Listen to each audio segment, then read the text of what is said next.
Praise the lord. యేసయ్య అతి పరిశుద్ధమైన నామములో మీ అందరికీ వందనాలు. ఈ యొక్క ఉదయకాలము లేఖన భాగము 61వ కీర్తన 2వ వచనం. నా ప్రాణము తలడిల్లగా బూదిగంతముల నుండి నీకు మొరపెట్టుచున్నాను. నేను ఎక్కలేనంత ఎత్తైన కొండపైకి నన్ను ఎక్కించుము. ఈ చదివిన లేఖన భాగంలో ఎక్కలేని ఎత్తైన కొండపైకి నన్ను ఎక్కించుము. నేను బూదిగంతముల నుండి నీకు మొరపెడుతున్నాను. భూమి అంచు నుండి మొరపెడుతున్నాను. నేను చాలా దూరం నుండి మొరపెడుతున్నాను. నేను ఎక్కలేకపోతున్నాను. నా యొక్క బ్రతుకులో ఉన్న ఈ యొక్క ఎత్తైన స్థితిని నేను ఎక్కలేకపోతున్నాను. ఈ యొక్క వచన భాగంలోని ఈ మాట మన బ్రతుకులతో పోల్చుకుంటే చాలా సార్లు మనము దాటిపోలేని సమస్యలు మనల్ని అడ్డగిస్తూ ఉంటాయి. మనం కొన్నిసార్లు ముందుకు కొనసాగి ఉన్నత శిఖరం పైకి చేరుకోవడానికి ఎన్నో అవరోధాలు, వాటన్నిటి నుండి తప్పించబడి ముందుకు కొనసాగాలంటే కొన్నిసార్లు మన బలము సరిపోదు. కొన్నిసార్లు మన బలం సరిపోదు అనడం కన్నా అన్నిసార్లు మన బలం సరిపోదు. ఎందుకనంటే ఆ బలం ఇచ్చే యేసయ్య మన వెంట ఉంటే మనకు అడ్డుగా ఉన్న ప్రతి అడ్డంకులను తొలగించుకోవడానికి శక్తి చేత నింపబడ్డ వారముగా మనం అవుతాం. మనం అంతటా మనము అడుగులు వేయలేము, కానీ యేసయ్య మనకు తోడుగా ఉంటే అడుగులు వేస్తాం. అడ్డుగా ఉన్న స్థితిని దాటిపోవడం అంటే చాలాసార్లు భక్తులు ఎంతో మంది వారి జీవితాల్లో ఉన్న అడ్డంకులను తొలగించుకోవడానికి దేవుని పైన ఆధారపడ్డవారుగా ఉన్నారు. కొన్నిసార్లు అడ్డులు తొలగించుకోవడం కాదు కదా, అడ్డుగా ఉన్నా సరే వారిని దేవుని సన్నిధానానికి రాకుండా చేస్తున్న సమస్యలు ఉన్నా సరే వారు మాత్రము దేవుణ్ణి విడిచిపెట్టకుండా నమ్మకంగా నిలబడి ఉన్నారు.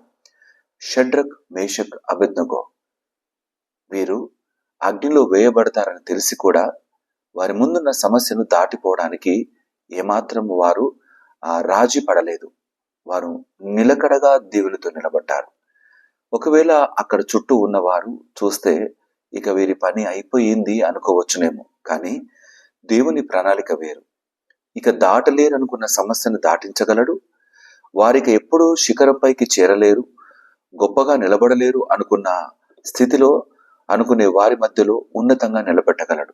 ఈ యొక్క వాక్య భాగంలో ఒకవేళ నువ్వు ఎక్కడైనా సరే నువ్వు తగ్గిపోయినట్టుగా ఉంటే, నీ బ్రతుకులో కలిగిన ఛాలెంజెస్ నువ్వు ఛేదించే వాడవుగా లేకపోతే ఒకసారి యేసయ్యకు నమ్మకంగా మొరపెడితే ఆయన దాటిస్తాడు. ఈ దిన ప్రయాణము ప్రారంభమైనది. ఈ దినము ఇంకెన్నో పనులతో మనము నింపబడ్డ వారంగా ఉన్నాము. ఈ దినం ఎన్నో కొత్త ఛాలెంజెస్తో ముందు కొనసాగుతూ ఉన్నాం. ఈ దినాన నీ ముందున్న ప్రతి సమస్యను దాటుకొని ఉన్నత శిఖరం పైన, ఆ క్రీస్తు అనే బండ పైన నిలకడగా నిలబడే జీవితాన్ని కావాలని ఆయన సన్నిధానంలో మొరపెట్టే వారంగా ఉందాం. అర్థిస్తాం. ఆయన్ను అడిగితే ఇవ్వనిదంటూ ఏది లేదు. ఆయన సన్నిధానంలో ఎన్నో మేళ్ళు, దీవెనలు, ఆశీర్వాదాలు ఉన్నాయి. కాపుదల ఉన్నది. ఆయన ఆశ్రయపురంగా ఉన్నాడు. ఆయన అన్నీ ఇస్తాడు. దయచేసి ఆయన సన్నిధానంలో నిలకడగా నిలబడి మొరపెట్టి జవాబులు పొందుకొని ఎక్కలేనంత ఎత్తైన కొండపైకి ఆయన ఎక్కించే చెయ్యిని అందుకొని ముందుకు కొనసాగే వారంగా ఈ దినం మన ప్రయాణాన్ని కొనసాగిద్దాం. భయపడొద్దు, దిగులు పడొద్దు. నా ముందున్న ఈ సమస్యను ఏ విధంగా దాటిపోవాలి, ఏ విధంగా దీని నుండి విజయం పొందుకోవాలన్న ఆలోచన వద్దు. చింత యావత్తు అంతా ఆ దేవాతి దేవుని పైన వేద్దాం. ఆయన అంటాడు, నేను నడిపిస్తానంటాడు. నీకు శ్రమ లేకుండా ముందు కొనసాగింపజేస్తానంటాడు. దయచేసి ఆయన పైన ఆధారపడ్డ వారంగా కొనసాగుదాం. మనుషులు నీకు విరుద్ధంగా లేచిన, మనుషులు నిన్ను నాశనము చేయటానికి ఎన్ని పన్నాగాలు పన్నినా, నీ జీవిత ప్రయాణాన్ని ఆపటానికి ఎన్ని అడ్డంకులు వేసినా వాటన్నిటి నుండి చాలా చాలా చాలా సునాయాసంగా నిన్ను తప్పించగలిగిన దేవుడు నీ వెంట ఉన్నాడు. ఈ ఉదయకాలం యొక్క వాక్య భాగాన్ని నమ్మకంగా విశ్వసిద్దాం. నేను ఈ సమస్యను దాటలేకపోతున్నాను, నేను శిఖరం పైకి ఎక్కలేకపోతున్నాను, నేను ఇంకా కృంగిపోతున్నాను, నా సమస్యల వలయాలలో చిక్కుకొని పోతున్నాను, ఈ ప్రవాహంలో కొట్టుకొని పోతున్నాను, నేను నిలబడలేకపోతున్నాను, నేను ఆశ్రయం వెతుకుతున్నాను కానీ నాకు దొరకటం లేదు అనే మాట హృదయంలో ఉంటే, ఒక మాట, నిన్ను నిలబెట్టువాడు, నిన్ను నడిపించువాడు, చిక్కుముళ్ళ నుండి విడిపించువాడు, నీకు ఆశ్రయం ఇచ్చువాడు ఆ యేసయ్యే అని ఈ ఉదయకాలం మరొక్కసారి జ్ఞాపకం చేసుకుందాం. ఆయనను జ్ఞాపిక తెచ్చుకొని ఆయన వైపుకు చేతులు చాపి ఆయన అడిగితే ఆయన ఇవ్వనిదంటూ ఏమీ లేదు, ఆయనకు అసాధ్యమైనదంటూ ఏమీ లేదు. నీ జీవితంలో ఏ కష్టంలో ఏ శ్రమలో ఉన్నావో ఆ శ్రమలన్నిటినీ తొలగించుటకు యేసయ్య నీ వెంట ఉన్నాడు, నడిపిస్తాడు. ఆయన నిన్ను శ్రమలో కృంగనివ్వడు.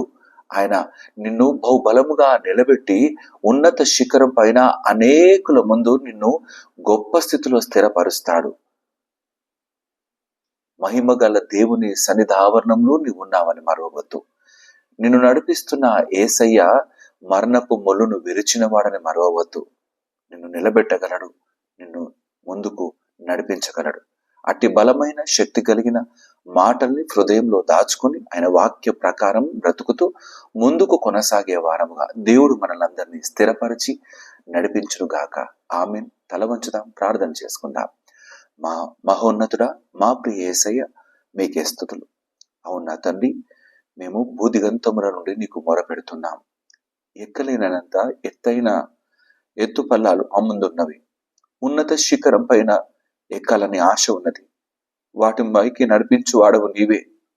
నిస్సహాయ స్థితిలో ఉన్న మాకు నీ బలము గల చేతిని మాకు అందించు వాడవు నీవే.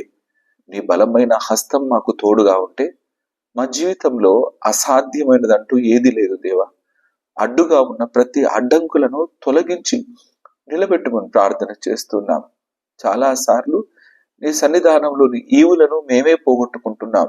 కన్నా తండ్రి, మేము మొరపెట్టినప్పుడు, ఆర్తధ్వని చేసినప్పుడు, నాయన నిన్ను అడిగినప్పుడు నా తండ్రి, నువ్వు ప్రేమ కలిగిన దేవుడవు, కరుణ కలిగిన దేవుడవు, కృప కలిగిన దేవుడవు, మాకు అన్ని ఇచ్చేవాడవుగా మా వెంట ఉన్నావు.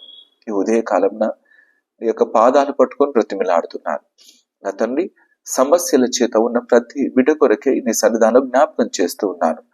ఆయన వారిని ఆటంకపరుస్తూ అడ్డగిస్తూ ఎక్కలేని స్థితిలో నా తండ్రి విడిచిపెడుతున్నా, ఆయన నిలబెడుతున్నా ప్రతి సమస్య కొరకే ప్రార్థన చేస్తున్నాను. అయ్యా, నువ్వు బలము కలిగిన దేవుడవు, నువ్వు నిలబెట్టే దేవుడవు. ఈ యొక్క ఉదయకాలమున ప్రతి బిడ్డకు తోడై ఉండి నీ బలము చేత నింపి, నీ శక్తి చేత నింపి నా తండ్రి ప్రతి సమస్యను ఎదుర్కొని నీ సన్నిధానం జవాబును ద్వారా నా తండ్రి ఆ సమస్యలను అధిగమిస్తూ నాయన ఉన్నత శిఖరం పైనకి ఎక్కించమని ప్రార్థన చేస్తున్నాను.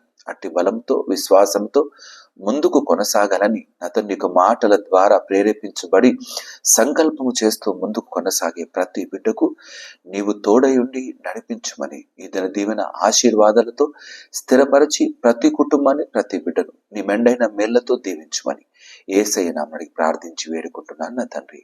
ఆమేన్. దేవుడి యొక్క మాటలు దీవించి ఆశీర్వదించును గాక. అందరికీ ప్రైజ్ ది లార్డ్.